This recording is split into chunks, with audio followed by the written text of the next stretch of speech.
자, 이제 우리 잘 들리세요? 들리죠? 네, 우리 이제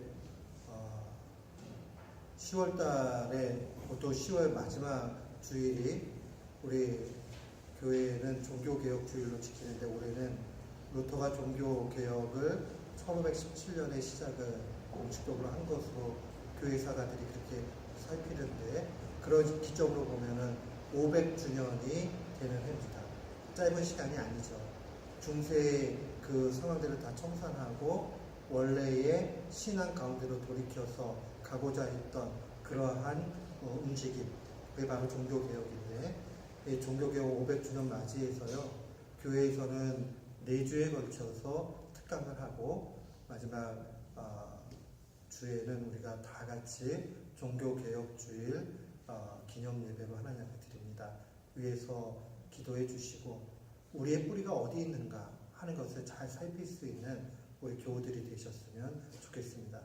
오늘 첫 시간으로 제가 종교개혁과 시대 정신에 대해서 주의 말씀과 더불어서 또 역사적인 상황들 다 종합을 해서 그렇게 같이 공부하는 시간을 갖도록 하겠습니다. 우리가 보통 이야기할 때요, 벨트 가이스트라는 말이 있어요. 벨트 가이스트. 독일어는 명사 중심의 언어이기 때문에 명사가 이렇게 못 받으셨어요? 네.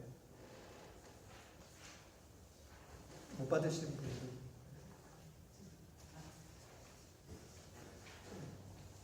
네. 명사 중심으로 되어 있기 때문에 이게 합성어들이 되게 많아요. 근데 벨트 가이스트 이렇게 쓰면, 벨트란 말은 우리 세계라고 얘기했을 때 world 얘기하는 그 세계고요. 가이스트는 spirit, 그 정신이라고 얘기하죠. 그래서 번역을 할 때 시대 정신이다 이렇게 번역을 해요. 그러니까 뭐 세계 정신이라고 번역하는 사람도 있지만, 일반적으로 철학 사조에서는 시대 정신이라는 말로 번역을 합니다. 이 시대 정신이라는 것은 결국 S 빠졌죠? 잘도 잡아내요. 네. 쓰다 보면 잘못 써도 아주 똑똑하게 잘 알아보시겠네요. 어쨌든 시대 정신이라고 그렇게 얘기를 하는데, 시대 정신이라고 우리가 이야기를 할 때는 그냥 그 시절이 이루어져 가지고 전체적으로 움직임이 크게 휘몰아가지고 갈 때에 아주 핵심적으로 이끌어가는 그 중핵적인 그러한 정신이 있어요. 그것을 일컬을 때 하는 말입니다. 그러니까 다양한 철학의 상황들이 있지만, 그 상황들 속에서 그 공통점들이 모여져 가지고 왠지 모르게 그 공동체가 지향하는 그러한 영적 흐름을 이야기하는 거죠. 이거는요, 시대만 있는 것이 아니고 공동체에도 있어요. 교회들마다 교회 공동체가 가지고 있는 공동체 정신이라는 게 있고요. 국가도 마찬가지고요. 특별히 그 시대를 풍미했던 상황들을 이 벨트 가이스트라는 말로 사용을 합니다. 그래서 저는 특별히 우리 종교개혁기를 바라봤을 때에 종교개혁이 어떠한 시대 정신, 벨트 가이스트를 가지고 갔느냐 하는 것을 좀 살펴볼 텐데요. 좀 사상적인 면을 집중적으로 좀 볼 것이고요. 나중에 후에 신학적인 부분들은 김태중 선생님이 하실 것이고, 또 역사적인 흐름에 대해서는 안태환 선생님이 하실 거예요. 그렇기 때문에 제가 오늘은 특별히 사상에 관한 부분들로 좀 설명을 하도록 하겠습니다. 먼저 우리가 첫 번째로 기억을 좀 했으면 좋겠는 게, 우리가 종교개혁 이렇게 얘기하면 종교개혁이 뭘 얘기하는지에 대한 정의를 명확하게 좀 가질 필요가 있어요. 제가 드린 그 핸드아웃에 보면 종교개혁을 정의할 때 3가지 키워드를 좀 기억을 하시면 좋겠는데요. 첫 번째가 무엇이냐면 개혁과 저항운동이었다라는 사실을 좀 봤으면 좋겠습니다. 16세기의 중세 로마 교회의 정점에 오른 타락과 오용, 성경이나 이런 가르침을 잘못하고 또한 타락을 했어요. 그것을 바로 잡으려고 하는 개혁 저항 운동이었다는 것을 기억해야 됩니다. 그래서 우리 개신교를 프로테스탄트라는 말로 요약을 하잖아요. 그게 어떤 의미냐면 저항했다는 거죠. 중세교회가 잘못되고 있기 때문에 저항을 했다. 개혁을 했다. 그 부분을 놓치지 마셔야 돼요. 우리는 중세교회의 잘못됨을 고치는 일을 하면서 시작이 되었다는 걸 기억을 해야 되고요. 그러나 동시에 우리는 역사적으로 단절된 것이 아니라 역사로서는 어떻게 되는 거냐면 원래의 신앙으로 회복하는 거죠. 그래서 회복운동이었어요. 원래 신앙으로. 두 번째 거기 보면 1세기 예수님의 가르침에 기초해서 형성된 초대교회의 신앙으로 다시 돌아가자 하는 회복운동이었어요. 그 다음에 마지막으로 보면요. 이제 17세기 근대라고 얘기하죠. 이 근대를 여는 혁신운동이었다는 것을 기억을 해야 됩니다. 중세의 봉건제도라든가 이런 모든 것들의 완전한 종지부를 찍고 새롭게 나아가는 혁신운동이었다 하는 것을 기억을 해야 됩니다. 그럼 우리가 시절로 좀 놓고 봐서 생각을 해보면 이렇게 좀 보면 돼요. 자, 우리 교회의 시작을 원래는 구약부터 다 따져가지고 봐야 되지만 우리가 역사 안에서 교회라고 얘기할 때 그냥 1세기 교회부터 보면요. 자, 예수님이 계셨던 그 시절이 1세기죠. 자, 예수님이 가르치신 복음의 내용, 행하신 복음의 내용, 이 복음의 내용을 그대로 배운 사람들을 우리는 뭐라고 얘기하죠? 예수님의 제자, 다른 말로 얘기하면 사도라고 얘기해요. 자, 12사도가 있고요. 또한 한 사람의 사도가 아주 특출나게 이방인의 사도라고 일컫는 사람 누구죠? 바울이 있죠. 바울. 그래서 이 사도 그룹을 통해서 1세기에 형성된 교회들을 초대교회라고 얘기를 해요. 이 초대교회를 중심으로 하다 보면 이제 초대교회가 위기를 맞아요. 어떤 위기를 맞죠? 초대교회는 다른 위기가 아니었어요. 이 예수님의 가르침을 조금 바꿔가지고 사이비들이 막 나타나거든요. 그걸 우리는 이단이라고 얘기하죠. 이단들이 초대교회를 공격을 합니다. 또 동시에 로마의 압제 가운데서 예수 믿는 사람들이 엄청난 박해 가운데 있게 됩니다. 그래서 신앙의 박해, 이단의 공격, 이게 1세기 시절에 있어서는 아주 큰 어려움이었어요. 이런 교회가 순수하게 신앙을 지켜 나아갈 수 있었던 것은 당시에 이 사도들의 또 제자들이 있지요. 그 제자들을 누구라고 얘기해요? 교회사를 배우면 한국말로는 속사도라고 얘기해요. 속사도. 속이라는 말이요. 계속할 때 쓰는 속자예요. 우리 옛날에 보면은 뭐 영화 나오고 나면 그거 속편이야. 그러면 저는 그 속이 뭘 얘기하는 거야? 그랬어요. 그랬더니 그게 속에 들어가 있는 내용으로 썼다는 얘기인지 뭔지. 근데 그 속편이라고 얘기할 때는 연속되다 할 때 그 속이죠. 계속된다 할 때. 그래서 1편, 2편 이렇게 갈 때 연속적인. 그래서 사도의 또 제자들은 속사도라고 얘기를 해요. 그리고 당시에 초대교회는 속사도들도 있었고 또 나타난 게 이 기독교 신앙을 이단으로부터 보호하면서 싸우는, 그래서 다른 신앙의 입장에 서서 가르치는, 변증한다라고 얘기하죠. 변증하는 변증가들이 있었어요. 변증. 속사도도 있고 변증가들이 있고 이런 학자들, 또 신앙, 순수한 신앙인들, 이런 사람들이 초대교회를 든든히 해서 이렇게 갑니다. 그러다가 컨스탄틴 대제에 와서 기독교가 공인이 되지요. 그 다음부터는 이제 박해와 이런 것들이 없고 아주 편해져요. 그러면서 점차로 이제 나타나는 그룹들이 누구냐면 교회의 바른 가르침대로 가려고 했던 교부들이 나타나기 시작하는 거예요. 이 이후에 교부들이 나타납니다. 철치 파더라고 얘기하는 교부들이 나타나게 되고요.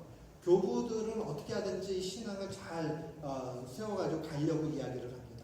그래서 우리가 보통 이제 중세라고 그렇게 이야기할 때는 교부의 대표적인 사람은 초대 교부로서 어거스틴이에요. 우리가 잘 아는.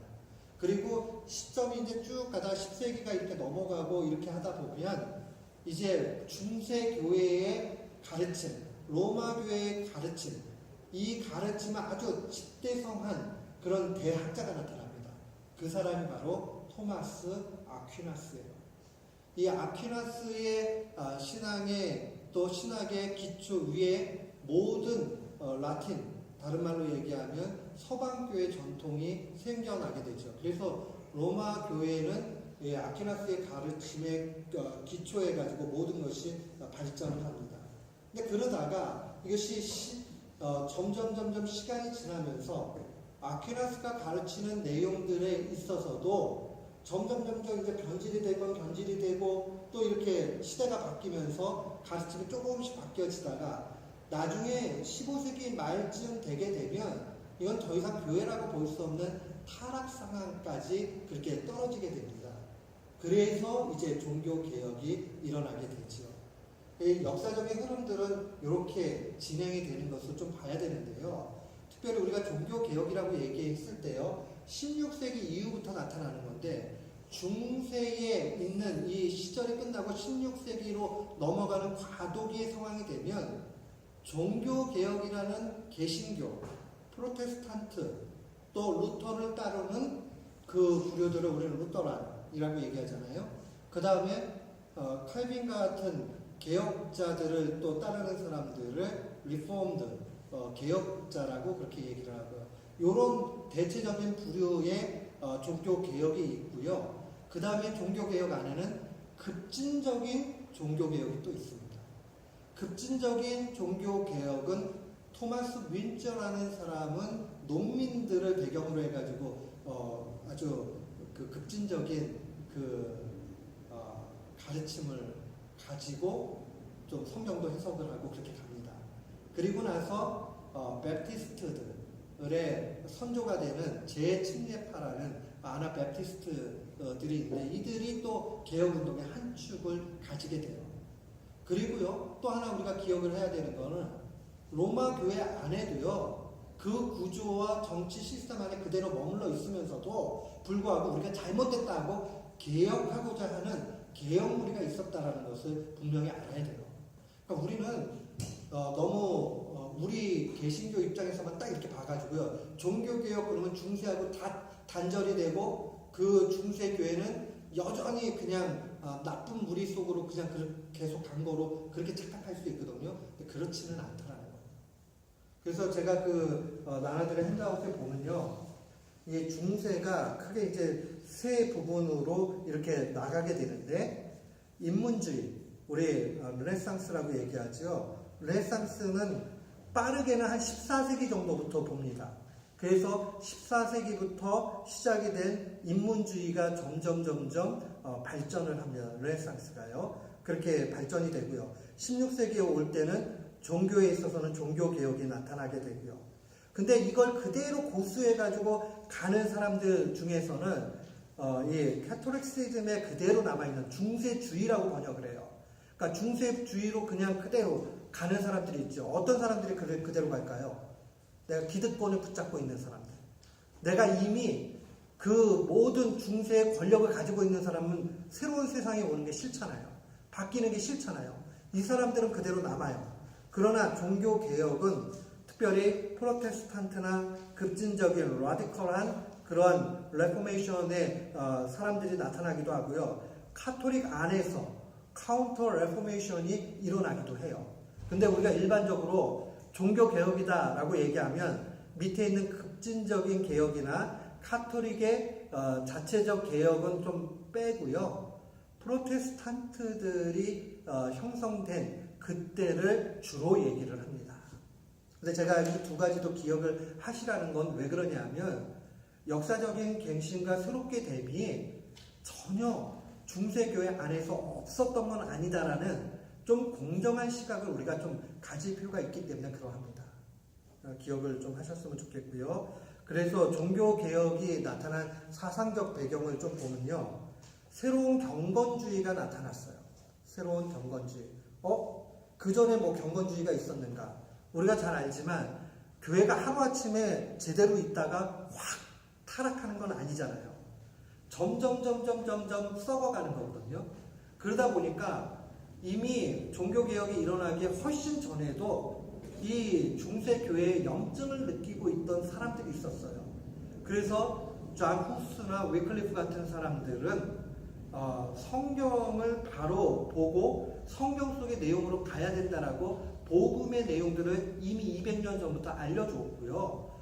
또 이 중세의 시스템 안에서 도저히 희망을 못 찾은 사람들은 수도원 운동을 했어요. 그래서 완전히 동떨어져 가지고 공동체 안에서 수도원 운동을 하는 거죠. 그래서 실제 중세 교회와 다르게 완전히 그 틀에 벗어난 경건주의의 양상들이 나타납니다. 그런데 문제는 이런 수도원 운동을 했던 사람들을 우리는 구경건주의라고 그렇게 이야기를 해요.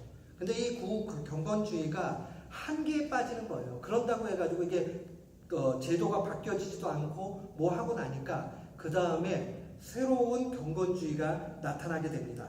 이 새로운 경건주의 운동의 대표적인 일들이 어떤 거냐면 공동체적이기보다는 개인의 경건의 삶을 강조하고 또 기독교 역사 안에 있는 새로운 영성의 신비성을 추구해가는 무리들이 나타나기 시작을 한 겁니다. 그래서 당시에 이런 사람들을 또 이러한 교류들을 일컬어서 이렇게 얘기합니다. 데보지오라는 말 자체가 디보션이라는 말이고요. 모데르나는 말이 새롭다. 그렇게 해요. 그래서 영어로 번역하면 뉴 디보션이라고 번역을 하죠. 그래서 새로운 경건주의가 나타나는데 우리가 잘 아는 사람 중에 한 사람이 토마스 아켄피스입니다. 이 설에 의하면 성경 다음으로 제일 많이 팔린 책이 토마스 아켄피스가 정리한 그리스도를 본받아라는 이 책이라고 얘기를 하죠. 근데 이 토마스 아켄피스는 그 밑에 나와 있는 대로요. 게라르드 그루테라는 사람이 있는데 이 사람이 아주 그 공동생활 형제라는 그런 브레드리 이 형제를 결성을 하거든요. 여기에 아주 같이 힘을 합쳐가지고 했던 그런 사람이고요. 이 그루테의 가르침을 잘 정리를 해가지고 만든 책이 바로 그리스도를 본받아라는 책이에요. 그래서 제가 다음 주부터는 지난번에 우리가 그리스도를 본받아 1번을 새벽 예배 때 제가 다 이렇게 하면서 새벽 설교를 했는데 이제 2부 부분을 갖다가 이제 하려고 해요. 그래서 종교개혁을 좀 맞이해서 우리가 그리스도를 본받아 이 말씀을 좀 묵상하고 하면서 우리의 삶의 갱신이 있기를 바랍니다. 그래서 이 가르침의 중심은 뭐냐면요. 개인의 체험적인 신앙 위에서 교리를 세워가는 그런 일들을 했어요. 그러니까 좀 다르죠. 개인적인 체험이 강조되었다는 것을 기억을 해야 됩니다. 그 다음에 이제 인문주의자였던 에라스무스가 나오죠. 에라스무스가 쓴 아주 유명한 책이 그 옆에 나와 있는 기독교 군병 지침서라는 그 아주 뭐 큰 책은 아닌데 소책자의 책입니다. 근데 여기에는 그리스도인이 어떻게 살아야 되는지 규칙이 잘 담겨져 있고요. 특별히 이 규칙 가운데서 성경을 삶에서 어떻게 실제적으로 가지고 살 거냐 하는 그런 내용들의 성경의 가르침을 규칙화시킨 것이다 보면 돼요.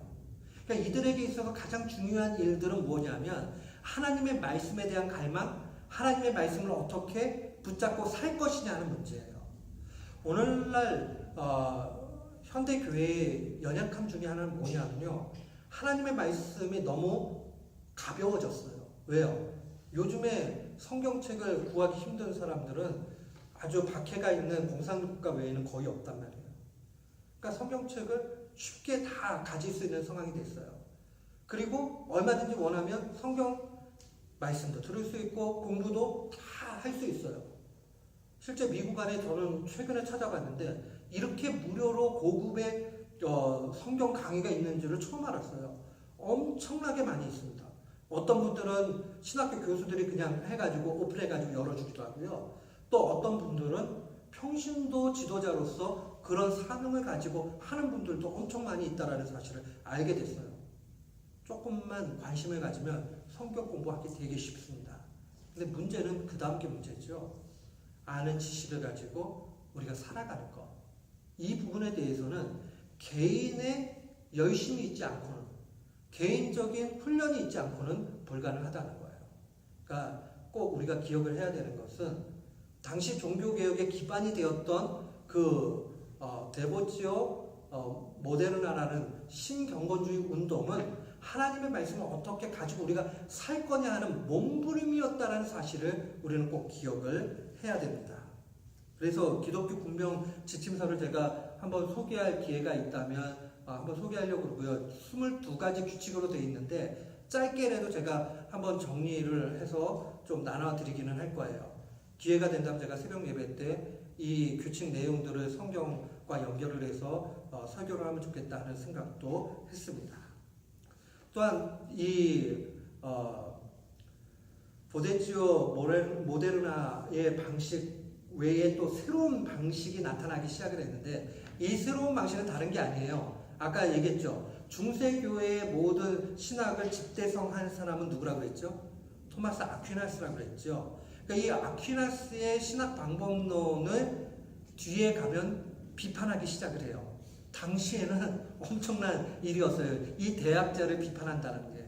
근데 이게 점점 모여지고 있으면서 윌리엄 오캄이라는 이 영국 사람인데 이 사람이 나중에는 완전히 이 토마스 아퀴나스를 논리적으로 딱 비판을 해가지고 학문 세계에서 엄청난 위치를 점유하게 됩니다.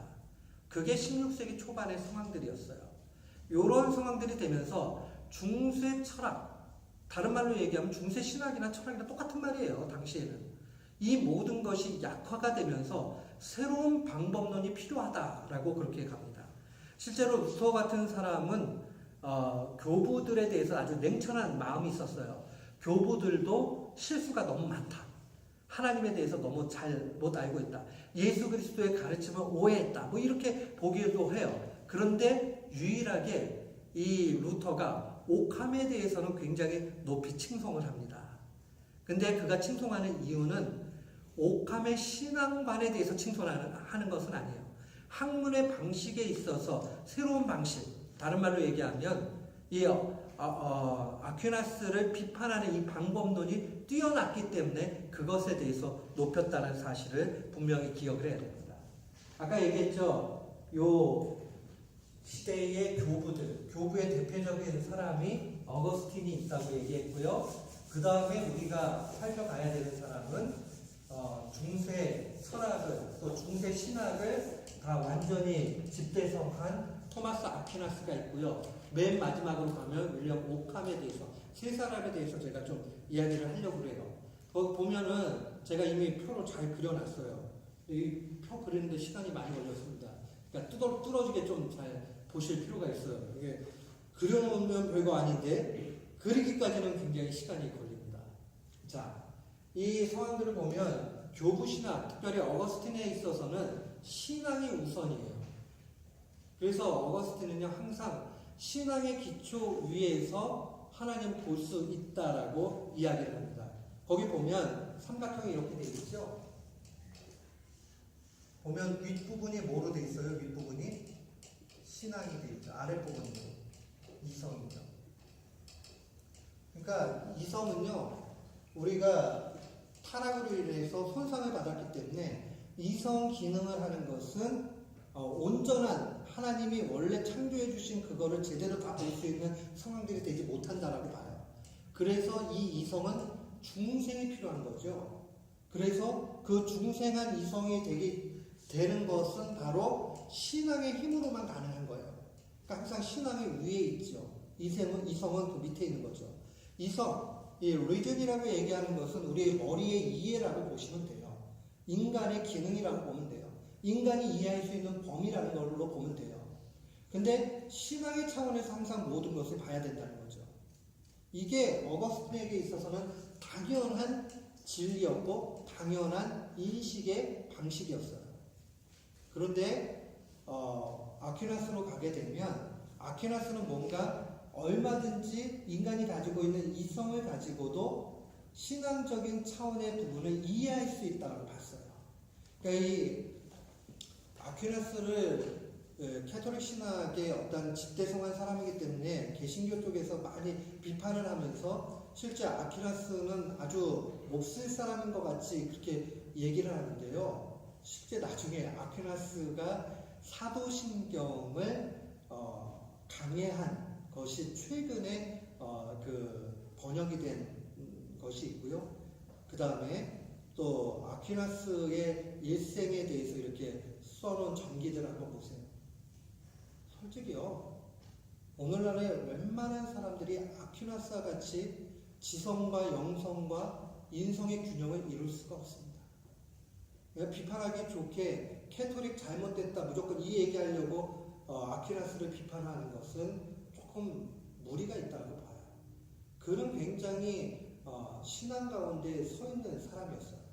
단지 아퀴나스의 문제는 무엇이었냐면 좀 어거스틴과 같이 신앙 위주로 가야 되는데 이 사람에게 있어서는 학문적인 그런 강조점이 더 있었기 때문에 이성을 통해서도 이 신앙의 영역을 이해할 수 있다라는 욕심이 있었던 거예요. 이게 잘못된 거죠. 비판을 하고자 한다면 인간의 이성을 지나치게 높였다는 거, 너무 신뢰했다는 거, 여기에 문제가 있는 것이고요.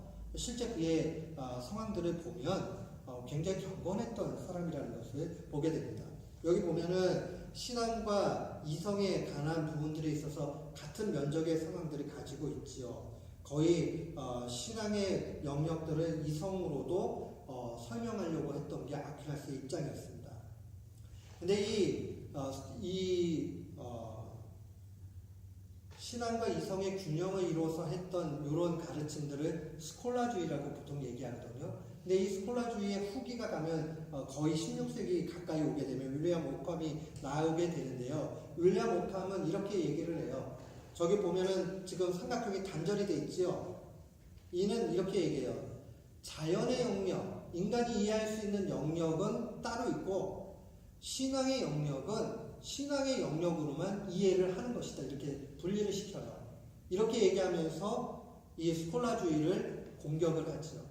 그러니까 이성 가지고는 신앙의 영역을 알 길이 없다라고 얘기를 하죠.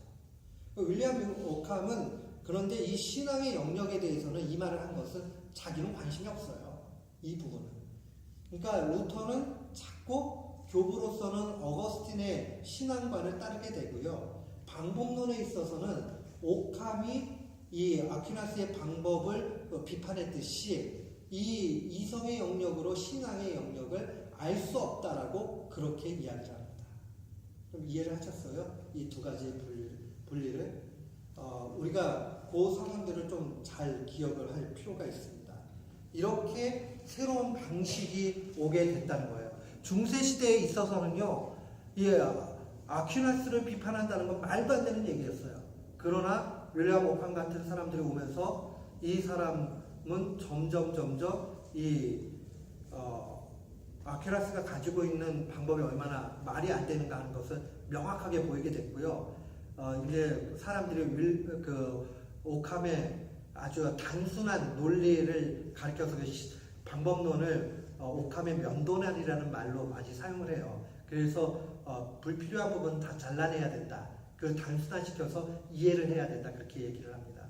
오캄에게 있어서는 아퀴나스가 가지고 있는 이성에 의한 신앙 파악을 완전히 불가능하다 하는 것으로 그냥 결론을 지어버리게 되죠.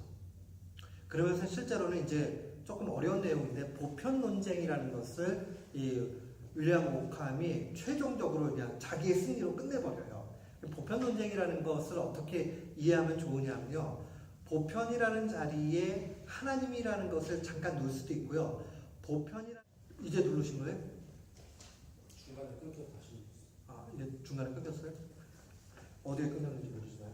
네. 어쨌든 이게 YC라고 얘기를 할 때 어거스트 입장에서는 이성적인 방법으로 우리가 생각할 때 이게 YC니까 YC 있는 거다 이렇게 얘기를 하는 거예요. 근데 오캄에게 있어서는 뭐냐면 그거는 개별적인 상황에서만 파악할 수 있는 거지 실제 YC라는 것은 이름뿐이다 이렇게 얘기하는 거예요.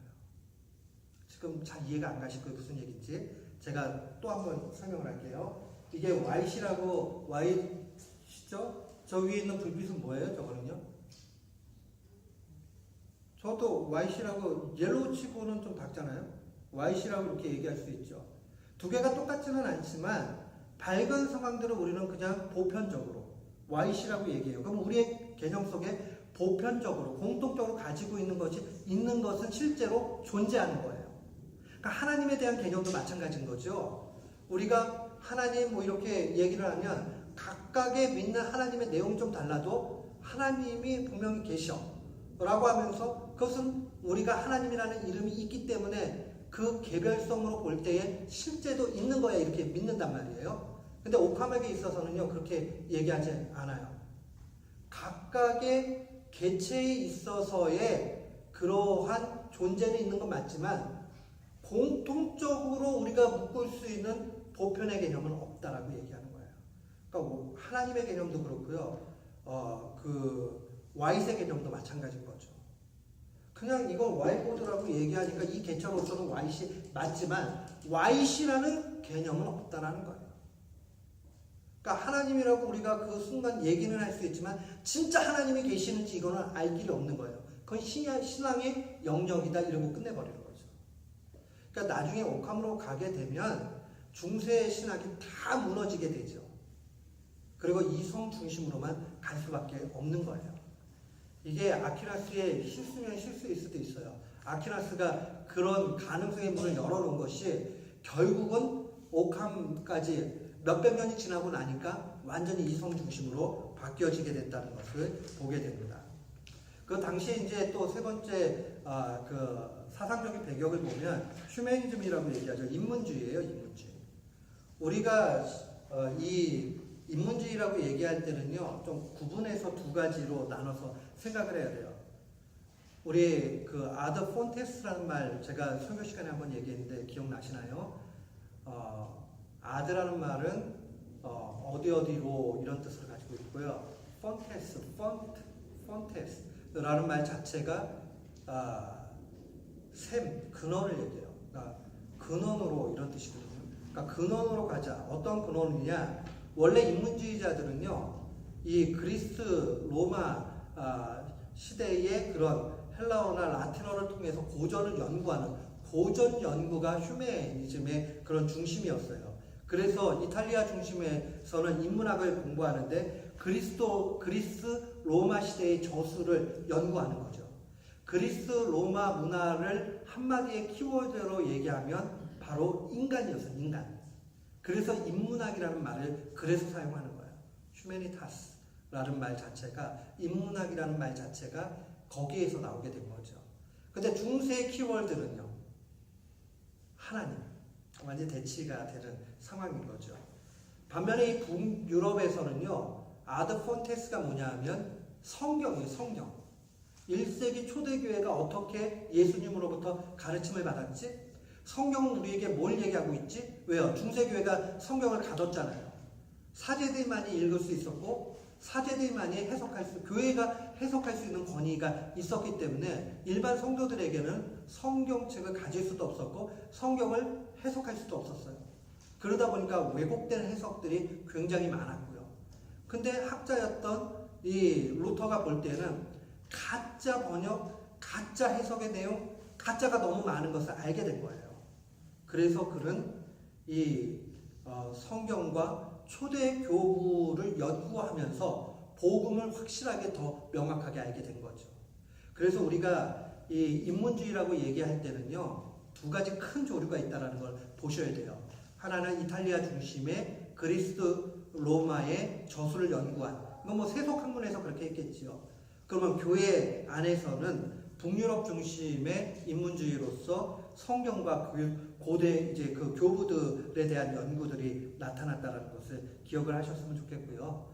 오늘날에 있어서 우리가 휴머니즘이라고 얘기하면 참다운 인간, 어떤 인간으로 살아야 되느냐 하는 그런 부분들이 있죠. 그런데 우리가 어떤 것을 연구하느냐 이걸 떠나서 결국 성경 말씀이 우리에게 또 도전하는 것은 원래 참다운 신자로 살아가는 참다운 그 개혁주의 인간상을 목표로 하지요. 그런 면에서는 우리가 인문주의의 영향을 받은 종교개혁이 최종적으로 어떠한 지향으로 가야 되는지, 어떠한 목표로 가야 되는지를 명확하게 보여줍니다. 그러니까 좀 기억을 하셔서요. 우리가 오늘날의 인문주의라고 얘기할 때는 어떻게 인간으로서 바로 살 것이냐 이 문제를 얘기하는 거고요. 종교개혁기에 있어서 휴머니즘, 인문주의는요. 이탈리아에서는 그리스 로마의 저술들을 연구하는 거였고 북유럽에서는 성경과 교부를 연구하는 일이었다. 이렇게 정리를 하시면 좋겠습니다. 그 다음에 이제 종교개혁의 사회적인 배경들을 좀 보면요. 재밌죠? 이 종교개혁이 일어나는 상황들은요. 사상만 이렇게 있었다고 해가지고 이루어질 수 있는 일이 아니었어요. 그 당시의 사회적인 배경도 일조를 했습니다. 십자군 전쟁을 중세교회가 계속 하잖아요. 십자군 전쟁을 8차에 걸쳐가지고 가는 데서 결국 한마디로 얘기하면 다 실패하고 끝나버리는 거잖아요. 그래서 교회의 권위와 신뢰와 이런 것이 많이 약화가 된 상태에서 점점 이제 장원제도, 봉건제도가 다 붕괴를 하게 됩니다. 우리가 장원제도라고 얘기하면요. 서양 세계에 있어서 더 정확한 표현은 장원제도예요. 이건 무엇이냐면 땅 주인 그리고 또 그 지역의 영주들이 있잖아요. 이 영주는 한마디로 얘기하면 땅 주인이면서 모든 권한을 가지고 있는 사람이에요. 그리고 농민들은 그 밑에서 털을 받아가지고 실제 노동력을 제공하는 일들을 했죠.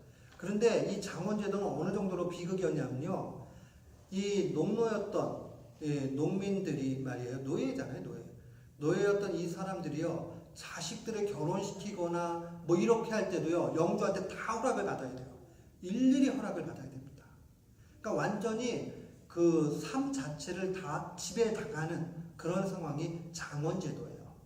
이런 게 중국에서는 봉건제도라는 말로 사용을 해서 우리는 중세 봉건제 이런 말을 많이 사용을 하는데요.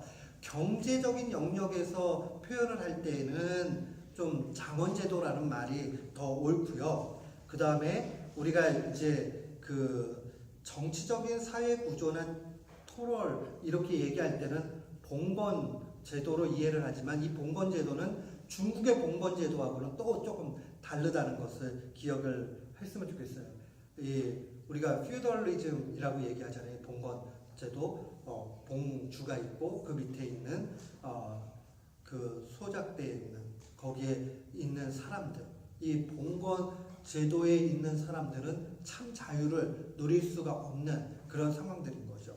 그런 상황에서 이제 장원제도도 점점 붕괴가 되고 또 봉건적인 그런 시스템 자체가 약화가 되는 거죠. 그러면서 새로운 계급이 나타나기 시작을 하죠. 돈을 모으는 상공업자들이 나타나게 되는 거죠. 중산층이 생기기 시작을 하고 중산층이 힘을 얻게 된 거예요. 그러면서 사회 구조가 변하기 시작을 했습니다. 또한 유럽에서 민족주의가 나타나기 시작을 했어요. 유럽은 원래 한 민족과 같이 그렇게 민족이 여러 민족들이 있지만 한 나라의 시스템으로 운영이 됐잖아요. 당시 신성 로마 제국, 이 신성 로마 제국 점점 축소가 되고 교황청도 재산이 이제 점점 거덜이 나기 시작을 합니다. 그러면서 각 봉건 영주마다 자치를 하면서 더불어서 아예 독립을 하려고 하는 민족적인 독립들이 나타나기 시작하는 분위기가 나타나게 되고요. 그 다음에 또 하나는 우리가 잘 아는 1455년에 그 구텐베르그 백작이 활자를 발명을 하죠. 활자라는 건 인쇄술이잖아요. 그러니까는 실제로 그 루터가 종교 개혁을 할 때에 그 인쇄술의 발달이라는 것은 엄청난 파급 효과가 일어났다는 거예요. 뭐 사람들이 너무 드라마틱하게 얘기를 하려고 95개 좀 방방문을 막 붙이고 나니까 벌써 활자를 만들어가지고 다음날 다 인쇄를 해가지고 며칠 안 돼가지고 유럽 전역이 떠들썩했다 뭐 이렇게 얘기하는데 그거는 과장된 얘기고요. 그 정도까지 뭐 될 수 있었던 건 아니고요. 어찌되었던지 카피를 수월하게 할 수 있는 활자가 만들어졌기 때문에 이 종교 개혁자들의 글과 가르침이 쉽게 여러 나라로 이렇게 퍼질 수 있는 계기가 됐다는 겁니다. 그 다음에 이제 또 하나 봐야 되는 것은 종교 개혁의 종교적인 배경을 좀 볼 필요가 있습니다. 크게 세 가지를 봐야 되는데요. 첫 번째로 봐야 되는 것은 저는 우리 개신교에서도 평신도라는 말을 목회자와 구별을 해가지고 이렇게 사용을 하는데 원래는 좀 바람직한 말은 아니에요. 이 평신도라는 말이요. 그냥 우리는 다 똑같은 성도예요. 개신교의 정신대로 얘기하면요. 근데 기능에 있어서 목회자가 있는 것이고요. 또 목회자 아닌 분들이 계신 거죠. 목회자라고 얘기하는 분들은 전적으로 그의 삶을 목사로 그렇게 살아가는 일들을 하는 사람인 것이고요. 나머지는 다 그냥 성도죠. 그리고 목회자도 성도의 일원이고 기능적으로만 목사의 일을 하는 것이죠. 근데 이제 편의상 우리가 평신도 이렇게 얘기를 하자면 중세 시스템은 그래도 뭐 성직자하고 또 평신도하고 구분을 하니까요. 근데 보통 이 성직자가 위에 있고 밑에 평신도들이 있죠. 평신도들은 성직자한테 감히 대적할 수 없는 그런 시스템으로 만들어갔습니다. 왜 그랬냐 하면 성경 해석 자체도 이 사제들이 다 가지고 있고 교회가 가지고 있기 때문에 그래요. 실제로 우리 무덤에서 요람까지 이런 말을 사용할 때 이게 사회복지의 최고의 모토같이 얘기를 하지만 이게 중세 시스템이에요. 이 출생으로부터 죽는 데까지 그게 이제 요람에서 무덤이라는 표현으로 사용을 하잖아요. 이게 복지에 관한 얘기가 아니고요. 중세교회는 7가지 성례, 우리는 2성례예요. 개신교는요. 세례와 성찬만 성례, 사크라멘트로 들어가지만 중세교회는 7개, 로만 캐토릭 지금도 7개예요. 거기에는 결혼도 있고요. 그 다음에 종부성사, 신품성사 이런 게 다 있어요. 그분들은 이제 성사라는 거룩한 사역의 일로 보기 때문에 성사라는 말을 사용하고 우리는 예식으로 보기 때문에 성예라는 말로 그냥 한국말로 번역을 하는데 거기 보면 출생을 했을 때부터 나중에 종부성사까지 죽음에 이르기 임종을 앞둔 그 상황들까지 모두 사제가 가가지고 거룩한 의식을 거행해 줍니다. 그러니까 출생으로부터 죽음에 이르기까지. 그래서 루터도요, 아시죠? 자기가 태어난 다음 날 세례를 받아요. 그 겨울에 추운데 11월 11일 날 태어났거든요. 난방도 안 되는. 그리고 당시에는 세례를 받으려고 그러면 우리는 그래도 조금 지금 이렇게 살수라고 얘기하죠. 성부와 성자와 성령의 이름으로 이러면서 작게 이렇게 해가지고 주잖아요. 물론 침례교는 완전히 침수를 하지만 침례교 같은 경우도 지금 미국 교회들 가시면은 이 예배당 아래쪽에 전통적인 교회는요 열려서 침례탕이 있어요. 그래서 침례탕에 보일 이렇게 코일로 이렇게 그 물을 데피는 시설을 다 만들어 놔가지고 그래서 좀 미지근하고 아주 따뜻할 정도는 아니지만 감기가 들지 않을 정도로 현대에는 다 그렇게 만듭니다. 그런데 당시에는 그런 것도 없죠. 근데 완전히 아이를 갖다 잠겼다 빼거든요. 루터도 그렇게 세례를 받았어요. 죽음을 담보로. 그렇지만 아이를 하나님 앞에 빨리 가서 세례를 받아야 된다는 중세의 가르침에 의해서 이 출생으로부터 나중에 죽음에 이르기까지 그 모든 일들을 하게 되죠.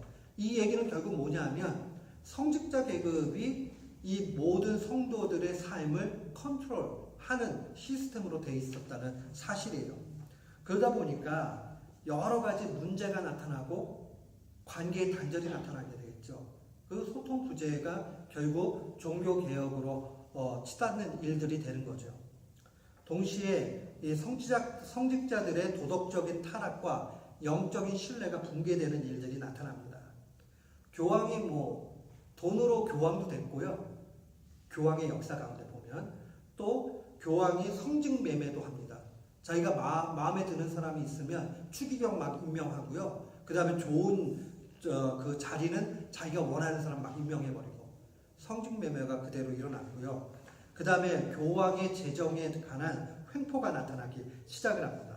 막 세금도 마음대로 부과할 수 있는 교회법을 만들어버리고 또 재정 사용을 하는데 자기 마음대로 관여를 해가지고 사용을 합니다. 교황이 정권적으로 횡포를 부리다 보니까 그 밑에 있는 사람들은 아부를 하게 되고 그 다음에 타락을 하기 시작을 하죠. 그래도 징계를 받지 않아요. 그러다 보니까 쾌락주의로 가죠. 그러니까 축첩이라고 얘기해요. 첩을 쌓는다. 그러니까 성직자들이 원래 로마 캐톨릭에서 결혼을 못하게 만드는데도 불구하고 첩이 여러 배 있는 거예요. 그리고 나쁜 짓 계속하고 이 성적인 타락들이 계속 크게 다루는 상황들이 됩니다. 그 다음에 이제 영적 권위도 상실하게 되는데요. 당시 유럽에 있어서는 아주 큰 문제 중에 하나가 뭐냐면 흑사병. 이 전염병이잖아요. 그래서 유럽 전역이 흑사병으로 인해서 엄청나게 죽게 되는데 아까 얘기했잖아요. 이 요람에서 무덤까지 이게 칠성례로 가는데 성직자들이 그걸 진례를 하는데 성례 가운데서 병자 성례가 있어요. 병든 사람들을 위해서 기도해주고 이렇게 하는 거거든요. 또 죽은 사람을 치우고 이런 일들에 중점적인 일들을 사제들이 했단 말이에요. 근데 사제들이 그러다 보니까 흑사병에 더 노출될 확률이 높잖아요. 그러니까 사제들이 단명하고 그 다음에 그런 진례들을 하다가 병에 걸리고 죽어버려요. 이상하다. 하나님의 그 사람들이기 때문에 아닐 줄 알았는데 왜 저러지? 성도들은 그냥 단순하잖아요. 그리고 아주 순수하잖아요. 그러니까 의심을 하기 시작하는 거예요. 과연 이게 뭐지? 영적으로 뛰어나다 그러는데 뛰어난 거 맞을까? 이런 생각을 하게 되는 거죠. 그러면서 반발이 일어나는 그러한 상황들이 됩니다. 그러니까 영적인 타락과 영적인 권위 이런 것들이 상실이 돼버리고 성적인 타락이 나타나면 교회는 온전히 설 수 없다는 것을 명확하게 보여줍니다. 그 다음에 또 우리가 잘 아는 것 중에 하나가 성경을 마음대로 해석하다 보니까 아주 미신적인 그런 일들이 팽배해 있습니다. 우리가 뭐 나중에 또 살펴보겠지만 면죄부도 막 판단 말이에요. 말도 안 되는 면죄부 같은 거. 그 다음에 성인, 뭐 어거스틴도 성인 중에 한 분이잖아요. 이런 분들을 숭배하는 것으로 가겠고요. 제일 큰 문제 중에 하나가 뭐였냐면 당시에는요 유물을 숭배하는 거예요. 그래가지고는 뭐 유물을 진짜인지 가짜인지 알 수도 없는데 뭐 예수님의 옷도 이곳저곳에 나눠져 있고요. 뭐 성인의 어떤 뭐 두개골은 이쪽 교회에 가 있고 뭐 팔은 저쪽에 가 있고 막 이런 식으로 나뉘어져 가지고 이게 성인의 유물이다 막 이러면서 거기에 신성이 깃들어져 있는 것처럼 그게 미신적인 일들이 막 팽배하게 돼요.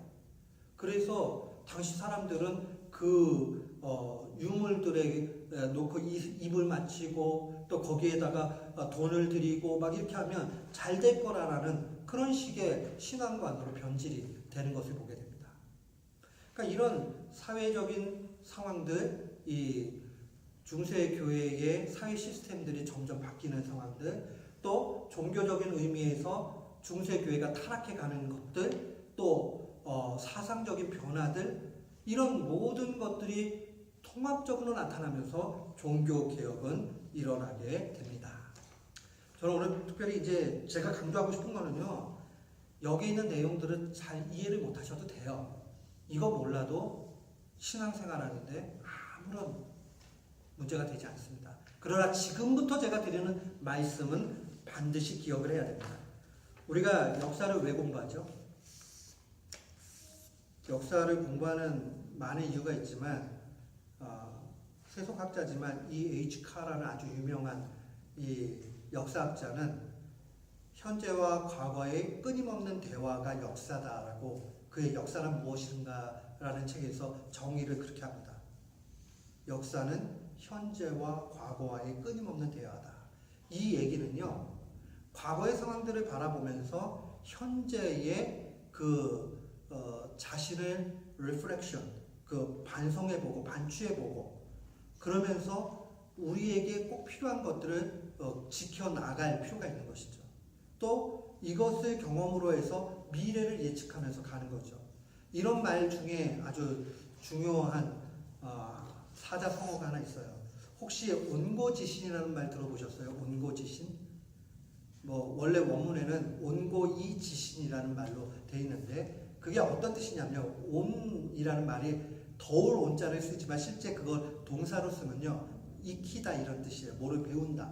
배울 온자로 똑같이 쓰지만 이 온자는 배운다라는 의미를 가지고 있어요. 고, 옛날 거죠. 옛날 것을 배우고 그 다음에 지신, 새로운 것을 안다 이런 뜻이에요.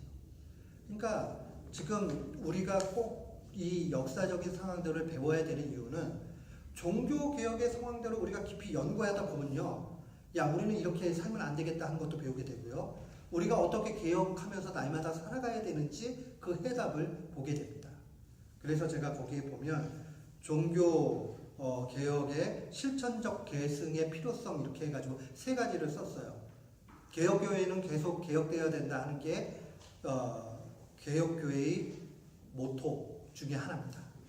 그러면 오늘날에도 개혁이 계속돼야 되겠죠? 그러면 어떻게 개혁해야 되는가? 첫 번째로 성경의 원리와 가르침에서 떠나지 않는 신앙이 계속돼야 됩니다. 제일 중요한 거는요. 뭐에서 떠나면 안 된다고요? 성경에서 떠나면 안 돼요. 그러면 성경에서 안 떠나려면요. 구체적인 실천 방향은 무엇일까요? 우리가 개인적으로 성경을 연구할 수 있어야 돼요. 종교개혁이 가능할 수 있었던 것은요. 성경을 바로 봤고 성경을 연구했기 때문에 그래요. 성경이 없었다면 종교개혁 없습니다. 오늘날 우리도 마찬가지예요. 나 바르게 살아야지. 주일날 우리가 한 번 드리는 예배 1시간도 아니죠. 25분에서 35분 되는 설교 한 편. 그걸 가지고 우리가 하나님을 다 알고 이렇게 갈 수 있겠다? 그러면 안 돼요. 우리 교우들은요, 최소한 누구나 신학자와 같은 그러한 성도들이 되어야 됩니다. 조나단 에드워즈도요, 모든 성도는 신학자가 되어야 된다 이렇게 얘기했고요.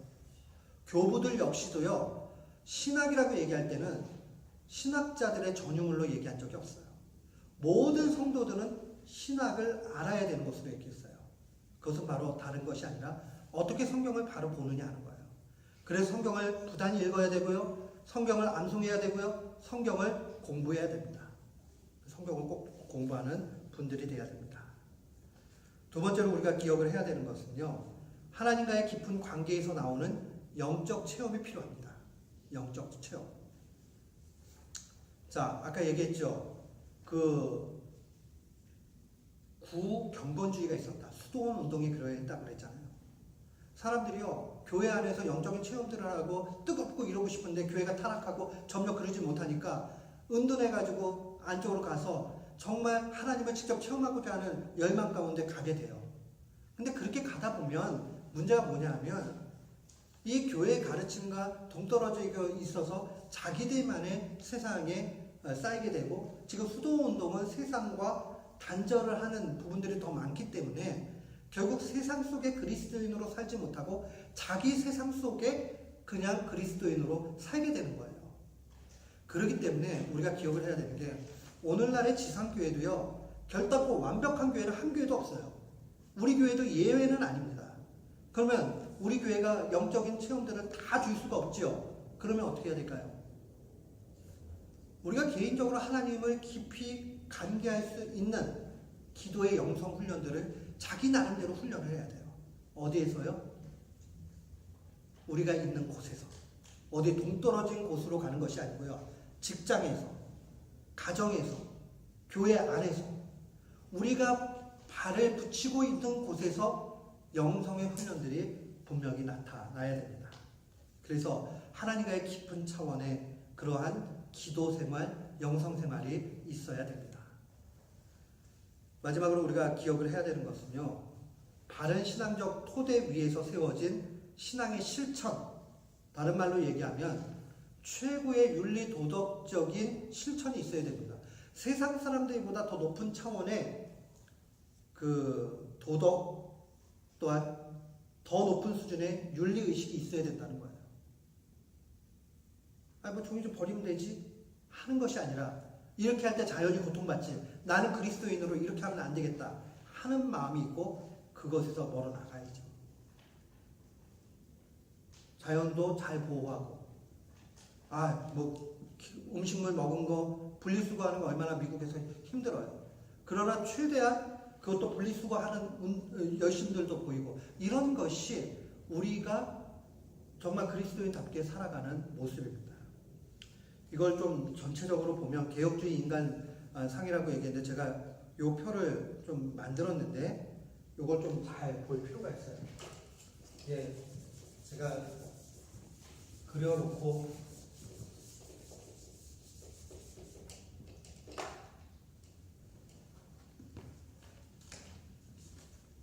그냥 막 그려놓은 건 아니고요.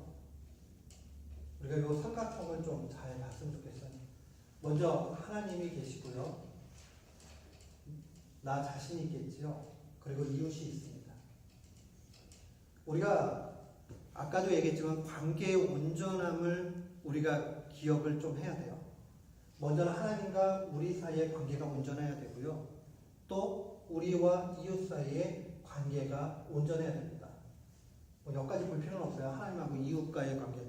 저 사람이 하나님과 관계 좋은가? 뭐 이렇게까지 많이 볼 필요는 없어요. 조금 어떨 때 볼 필요는 있냐 하면 이 사람이 하나님과 좋은 관계를 유지할 수 있도록 격려해주고 힘써주고 그런 일들은 필요하죠. 또 믿지 않는 이웃들이 있어서 하나님과의 관계가 단절되어 있다면 그것에 대해서는 관심을 가져야죠. 근데 저 사람 믿음이 어때? 이러면서 정죄하고 판단하기 위해서 관심을 가져서는 안 되는 거고요. 자, 하나님과 나와의 관계의 온전함은 어디에서 나타날까요? 먼저 기억을 해야 되는 것은요. 하나님이 우리를 향해서 어떠한 사랑을 갖고 계신가를 정확하게 알아야 돼요. 그 사랑을 알기 위해서는 우리는 반드시 예수 그리스도를 알아야 됩니다. 하나님께서 예수 그리스도를 통해서 나를 위해서 그의 아들을 아낌없이 주셨다라는 거.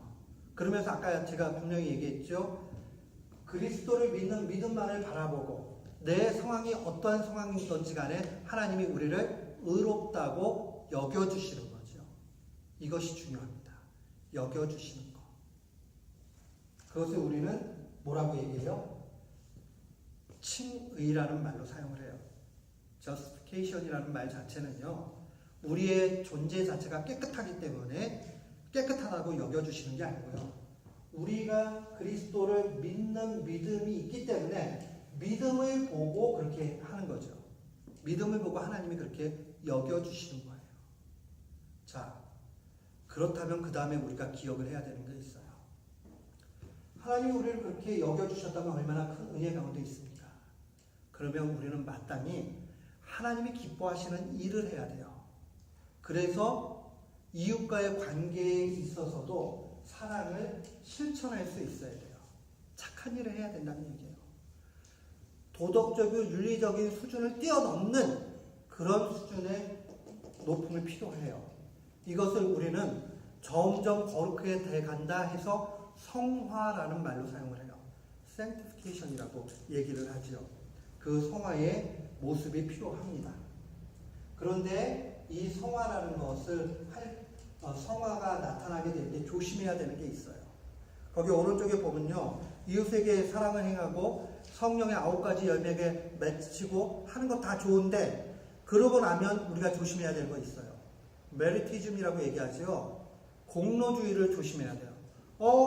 내가 이런 열매를 맺었으니까 이것이 하나님 앞에 대단한 것이 돼서 내 구원에 도움이 되겠구나. 이렇게 가면 안 된다는 거예요. 그냥 신경 쓰지 마세요. 뭐 어쩔 수 없죠.